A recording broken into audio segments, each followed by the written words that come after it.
Tonight, the investigation continues in the search for missing Olmos Park realtor Suzanne Simpson.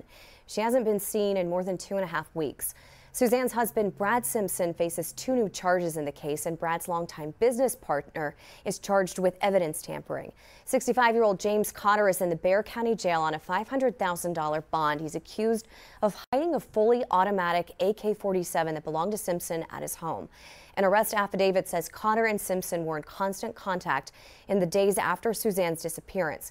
Cotter's filed a motion asking to have his bond reduced. He says the amount is excessive for him and his family. And this comes as Brad Simpson's attorney filed a motion for Brad to let him see his kids. News 4 San Antonio's Robert Price breaks down why that may not happen and the new bond amount he's now facing.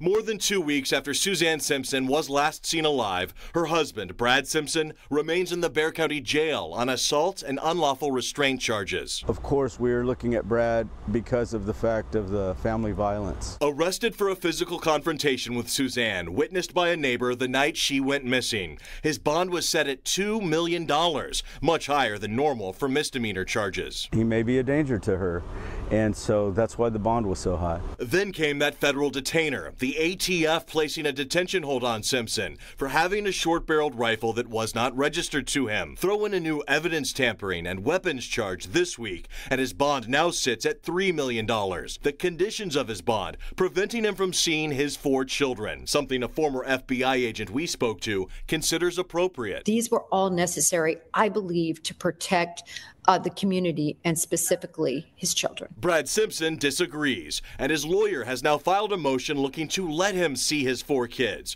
arguing the state has not offered any evidence to suggest that not seeing his kids is in any way related to the safety of the community or an alleged victim. Simpson is not a flight risk, his lawyer writes. He's asking the judge to remove or modify this no contact order. He has 4 children. So imagine if law enforcement would have allowed him to return to that family dynamic, they could be endangered. Brad Simpson will make his first court appearance November 13th, have his charges read to him, and enter a plea. As for that no contact order with his children, we'll let you know what the judge decides. I'm Robert Price reporting.